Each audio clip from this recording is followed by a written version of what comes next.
I'd like to call to order the April 4th, 2023 regular meeting of the Chino Valley Planning and Zoning Commission. I'd like to have the Pledge of Allegiance. Commissioner Welker is going to lead us. To the flag of the United States of America and to the republic for which it stands, one nation, under God, indivisible, with liberty and justice for all. Thank you, sir.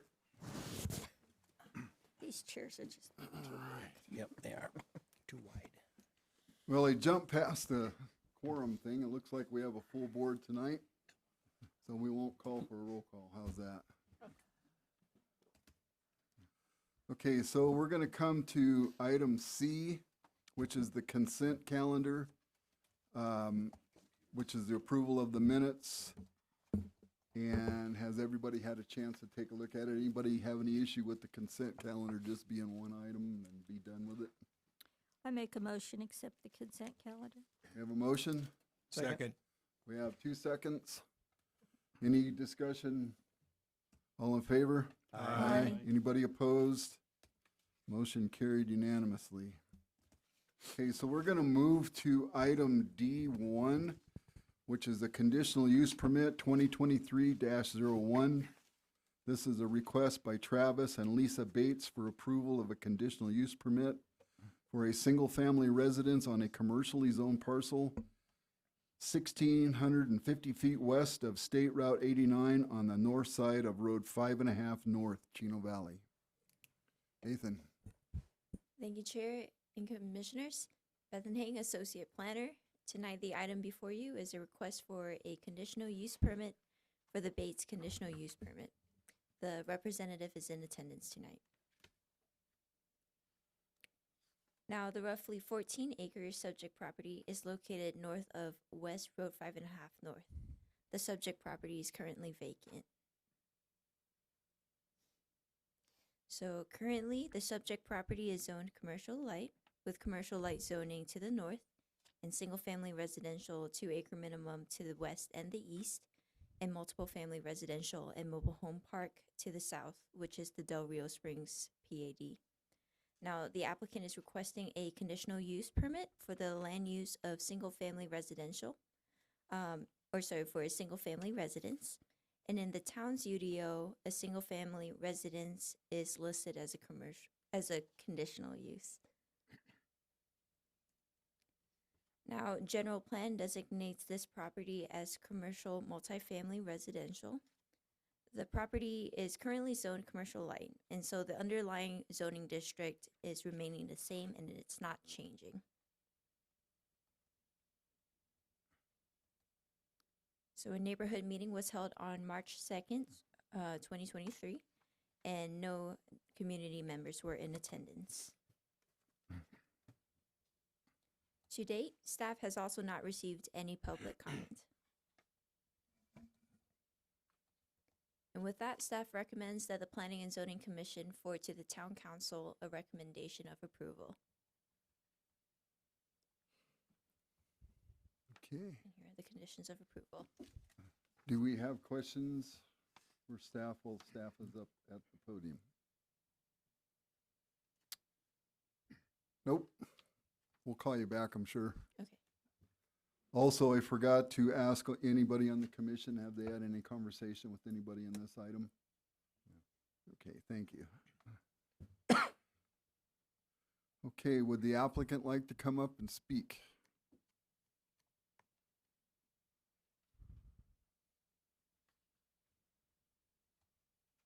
Please just state your name and tell us Travis what you're Bates. trying to do. How you doing? Good. The parcel in question it has been a family-owned farm, Dunbar's, the Dunbar family, for I don't know how many years. Yeah. And the parcel that is ours was just given to us as inheritance from my wife, and we intend and would like to build a family residence there on the rest of the farm. I don't see any real reasons why that would be a problem for the town. It does nothing but really enhance the area that is there. There was the parcel was all contiguous, and it was broken apart by a couple of family members, and developers purchased the property back in 05 or 07, I believe 07, and the former mayor of the town was able to change the zoning out there in that strip for their purposes, their development purposes. We purchased the property back, that 14 acres. My mother-in-law purchased it back in, I think, 2017, and put it inside the family trust. So that's where we stand with it. Okay. Anybody have questions for the applicant? I'm just curious why you didn't attempt a rezone. Because of the The general plan is Yes. commercial. The current general plan for his property is commercial. The new general plan, which you guys are going to see soon, actually has it as rural residential. I was advised that it would be better to go this route, to obtain building permits as soon as I could. We sold our home in Chino, capitalized on the market like a lot of people, and it benefits us to go ahead and move forward if we possibly can. And waiting for it to rezone through the general plan pushes us out into November. That makes sense. So it could still get a rezone in the future. It could be. Any other questions? Just as a comment, and maybe this isn't really a worry of yours, that sometimes it's difficult to get a residential loan on a property that's zoned commercial, but maybe that's not a problem for you, sir. That's not a problem at this time. Okay. All right. Any other questions? Thank you. Thanks. Okay, so I'm going to open the public meeting portion of this meeting for this item only. If anybody has an interest and wants to step up to speak at the podium, please state your name. You got 3 minutes. Be brief and concise, and if it turns out to be repetitive, which it doesn't look like it will tonight, just say, I like what that guy said. We do get the message that way. So would anybody like to come up and speak?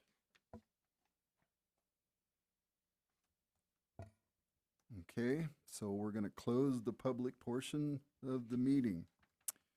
Does the commission have any more questions for staff? All right. There was no public comments. That's closed. All right, so I would entertain a motion. I move to approve the conditional use permit, CUP 2023-01 is presented to staff. Subject to the staff report and information provided during this hearing and conditions of approval in attachment A. All right, so we have a motion. Do we have a second? I'll second. All right, so we have a motion and second. Do we have any other further discussion? Okay, I want it to be a roll call vote. Just that the motion should be not for approval, but for recommendation of approval. Actually, in the staff report, we have a paragraph that is after your motion of approval, which states that the motion that you make for approval is actually a recommendation to council, and that's how it goes to council as a It's recommendation. approving the recommendation. Instead of saying, not we the recommend that we recommend, you know. We Very can't good. tell them what to do yet. Okay. All right, so roll call vote, please. Commissioner Welker, Yes. Commissioner Penn, Yes. Commissioner Metters, Yes. Commissioner Switzer, Yes. Commissioner Zamudio, Yes. Vice Chair Passiak, Yes. Chair Merritt. Yes. So the motion is carried unanimously. Go get your building permit. Go get a house built. Okay, so we're going to move forward with item D2, conditional use permit 2023-02. This is a request by Curtis Asseltine hopefully I pronounced that properly, for approval of a conditional use permit for a single-family residence on a commercially zoned parcel located at the northeast corner of South Road 1 West and West Road 1 South, Chino Valley. Is there anybody on the commission that's spoken to anybody on this item? All right. Nathan? Thank you again, Chair and Commissioners. Beth and Hang, planner with the town. Tonight, the item before you is a request for a conditional use permit for the Asselstein conditional use permit. The representative and the applicant is in attendance tonight.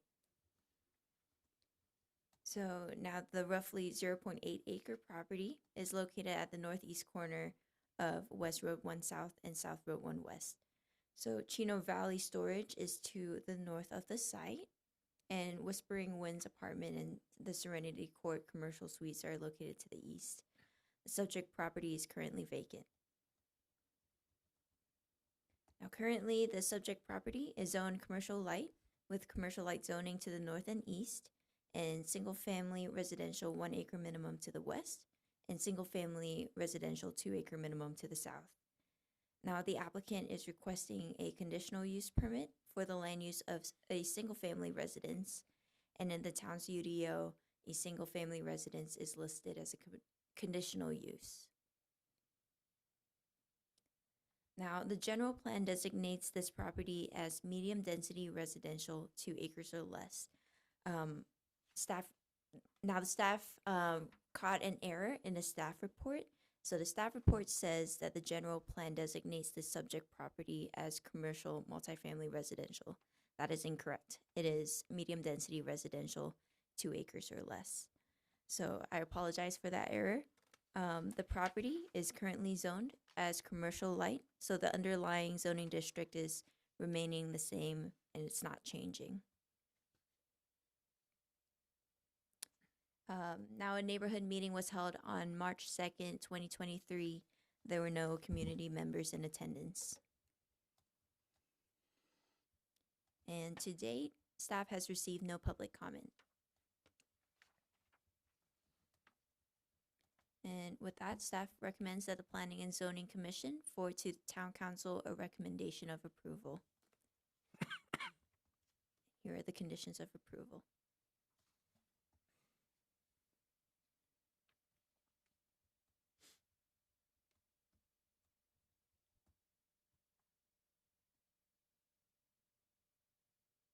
I have a question. On number 5, what's the additional 15-foot dedication for?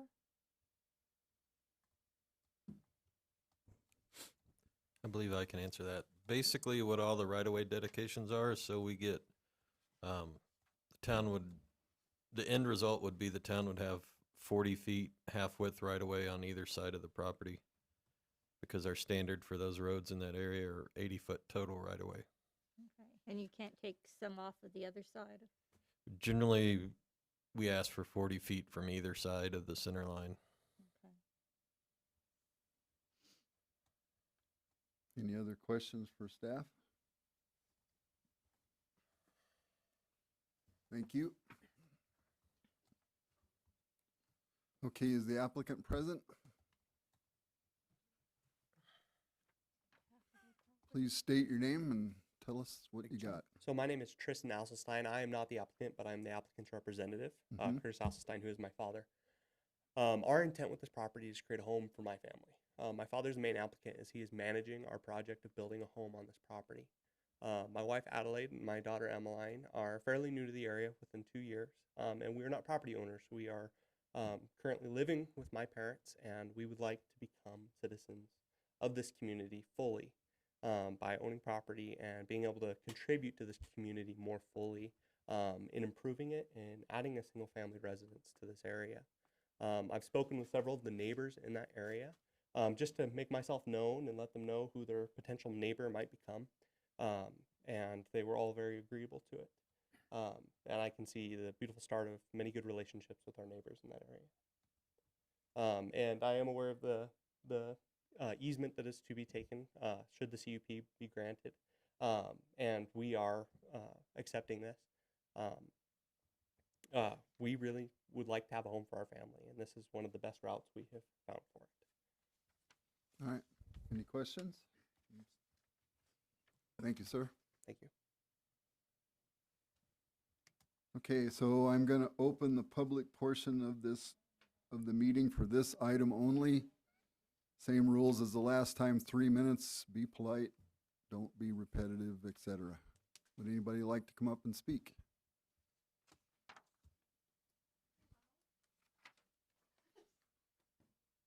I'm going to try and mind my P's and Q's. I don't.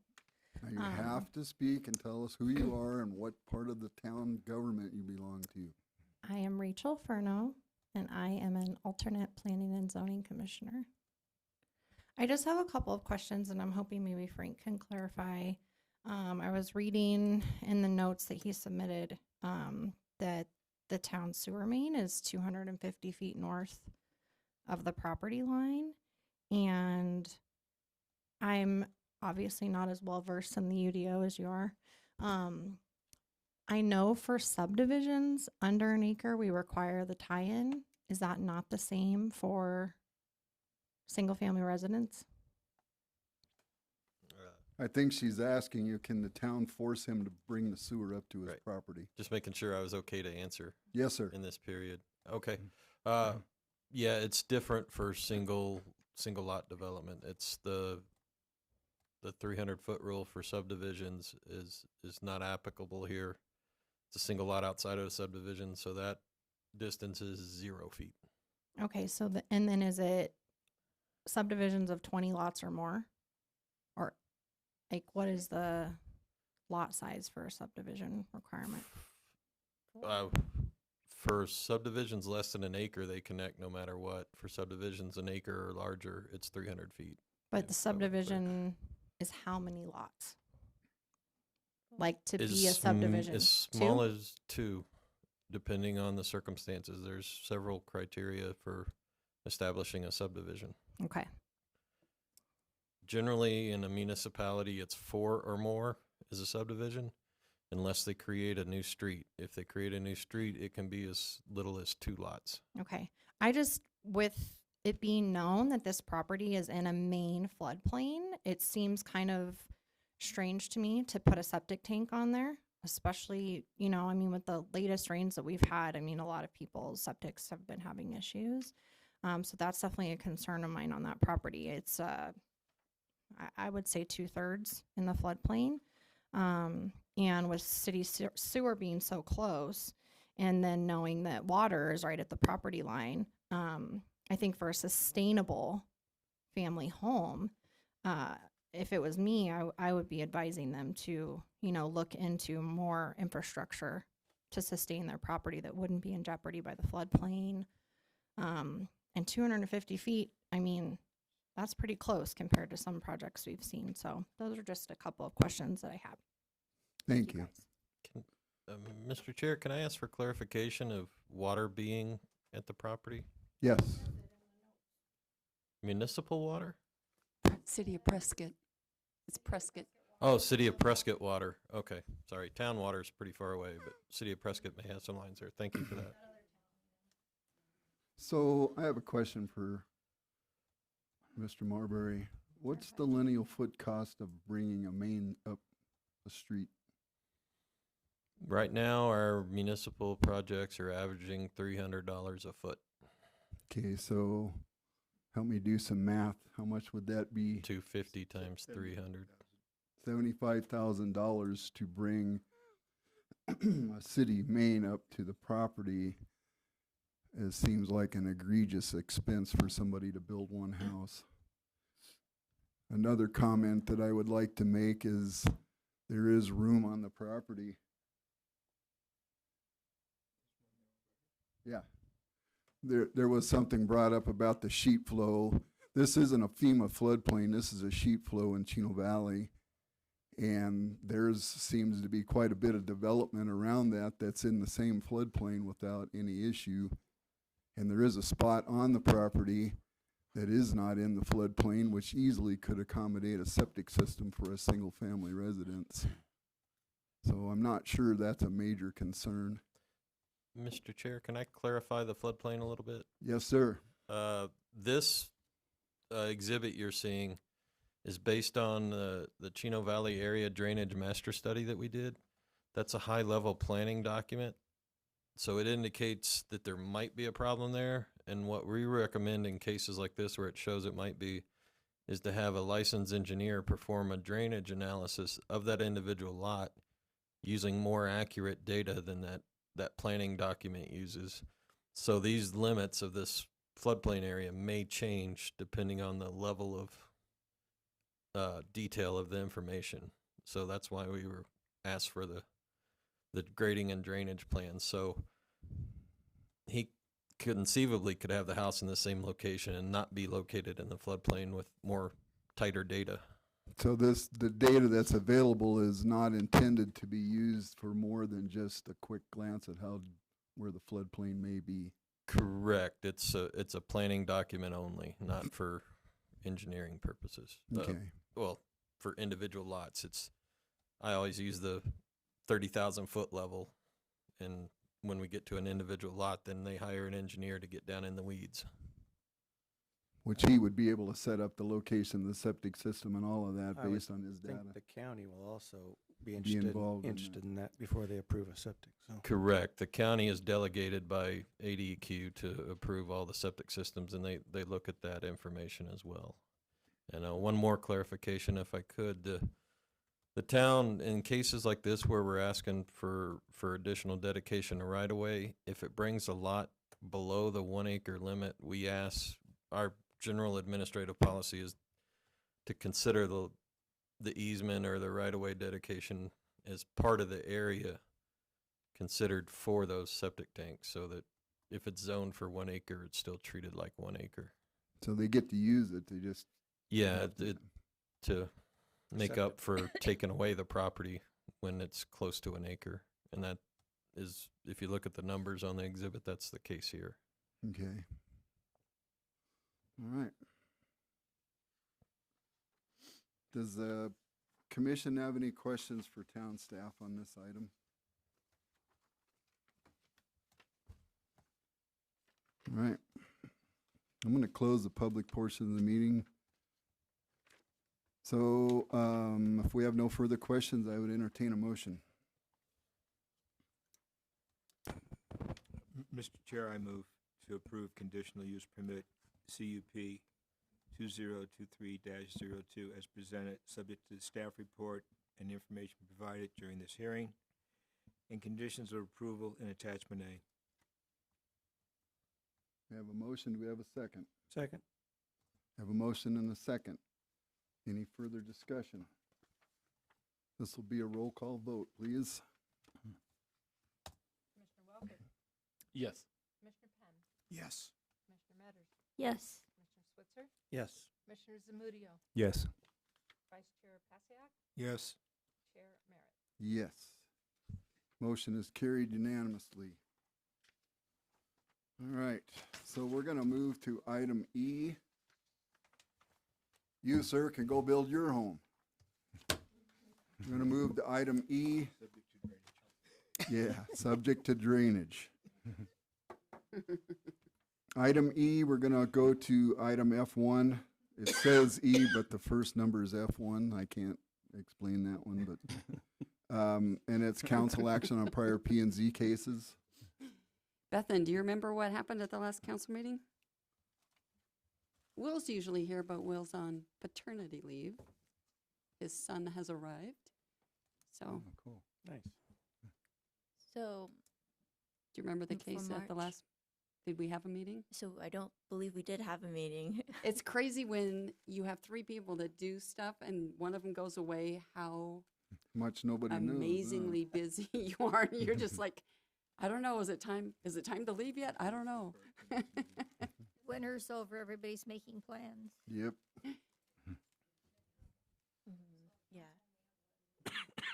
So I think back in March, we had one item for Planning and Zoning Commission, and that was for a text amendment regarding flag lots. So that will be going to Town Council on April 25th, along with these 2 cases. All right, great. Thank you, Rachel.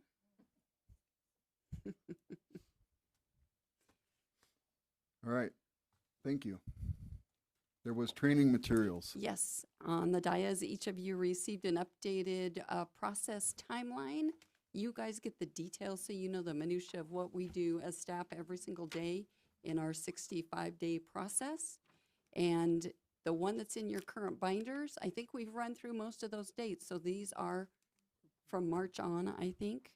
In case anybody asks, or in case you want to know, hey, when are we getting stuff? You can see, hey, I want to do a rezone. You can check the list, and you can figure out when to do it. We're also providing, the council, I think last year got iPads. And on their iPads, they receive the digital staff report. These are Wi-Fi'd and cellular, so you can go out in the field with them. You can put in an address. There's a map app that you can go to, and it'll give you directions if you don't know how to get there. It'll give you an aerial view. You can see everything that's around. And so each of you will be assigned an iPad, including Rachel, our alternate. So you can use these to go out in the field, to check out sites. You can make notes on your staff packets. If you still prefer to get a hard copy, that's fine. We can provide those for you. If you'd like them just electronic, that's fine. If you want to transition, if you're not comfortable doing everything electronic, we'll give you both. So it'll be up to you individually what you would like to do, and you just let Dee Dee know, and that's how we will provide that to you. But we will send you an email with either the link or the whole packet, depending on the size.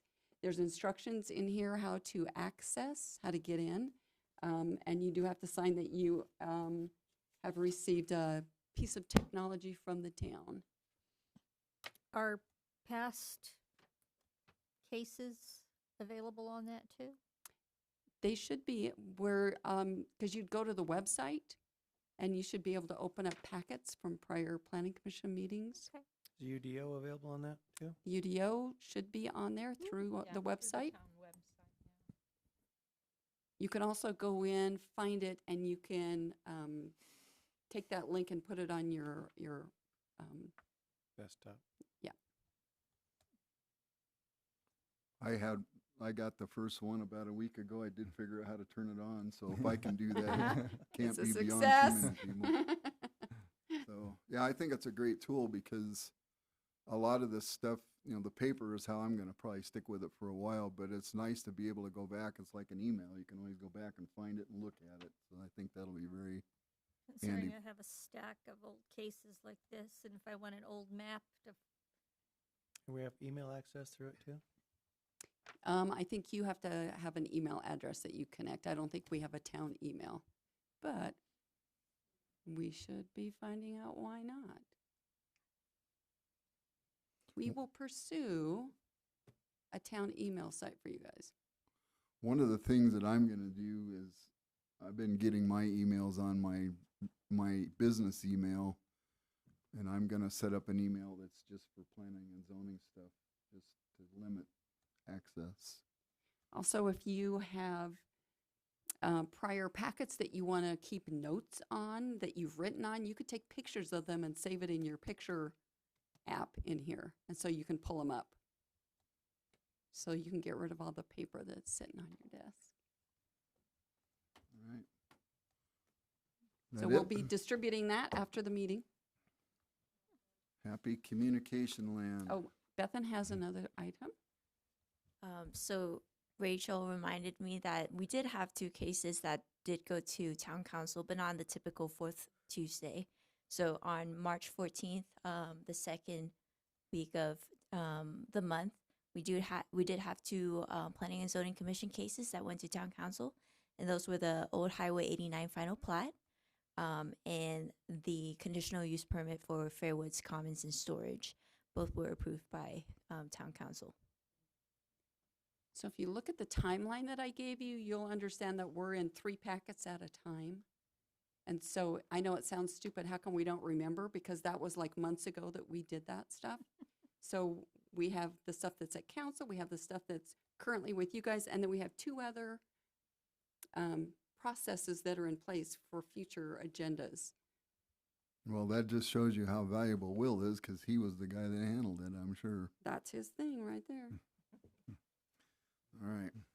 Also, I'll give you a quick update on the general plan. We had another steering committee meeting. Rachel's on that now because our steering committee member has joined the commission as a full commission member.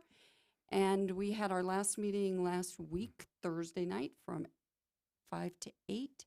I think we hammered through a lot of things. I'm currently working with the team on the public draft. That should be available by the end of this week.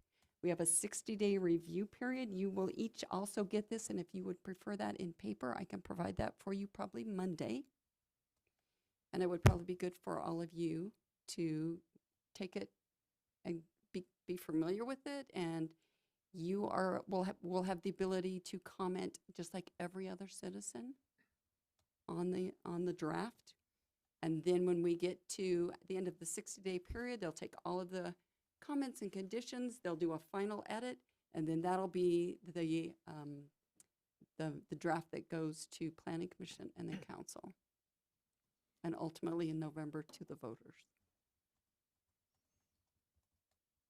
Any questions from the commission? Go ahead, Gary. Yeah, I'd like to, I guess, make a motion or comment that we should not have a July meeting for planning and zoning. Comes on the 4th of July, probably. It sure does. Probably if you looked at your calendar, we've already avoided that date for you, I hope. No, it's still there. As a meeting date? Yes. Well, we'll send you a sparkler. Well, we got some time to fix that problem. We do. We may have to have a special meeting in June for the general plan. All right. Any other questions from the commission or comments? All right, so I'm going to bring some information forward as part of my chairman minute here. We had a really good meeting on the 15th of March where a gentleman came in and gave a great dissertation on the water situation around here, and most of us were there, some of us were not, and the information, I think if you need a packet, it'll be available for that. Plus, I think it's still online. But I had some interesting things that I made notes about, which I thought might be worth just bringing up for the people that weren't there. One of the first ones that caught my eye was that the state water usage total, in other words, how much water we're using in the state, is the same now as it was in 1959, which to me was astonishing. But it was explained that was due to the reduction of water usage for agriculture, which really is high usage. And then another one was that since 1999, no new irrigation areas can be or have been created to use more water than what is already in existence for the irrigation areas. Chino Valley has approximately 8,000 exempt wells and 7 small water providers. And some of the statistics from the 2019 Prescott AMA usages, the exempt wells use 2,744 acre feet of water in that year. And the large providers, which would be the big cities in this area, used 14,632 acre feet of water. The average water table decline in this area is approximately 2.5 feet per year in depth. Comment was made that some of the west side wells have been drying up, and then there was some further information added to that comment that a lot of the wells on the west side are older wells that were not drilled as deep as the modern wells are, approximately 140 feet deep.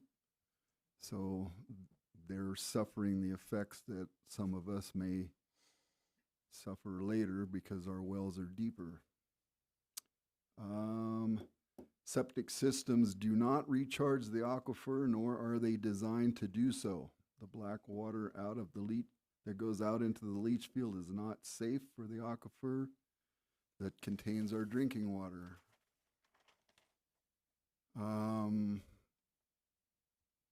New subdivisions have drainage connection systems that are part of their infrastructure.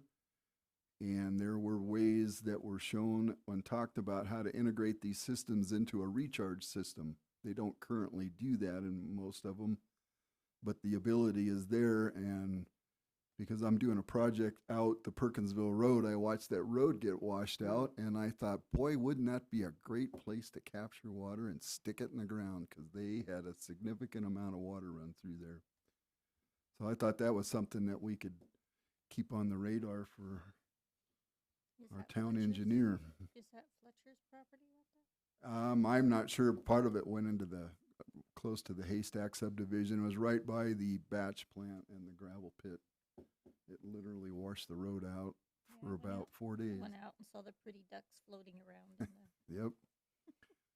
So to me, that was a really good thing to try to pursue, which cost gobs of money and all kinds of right-of-way troubles. But I mean, that water just ran down, and eventually it went into the Verde River somewhere, but it could have gone here.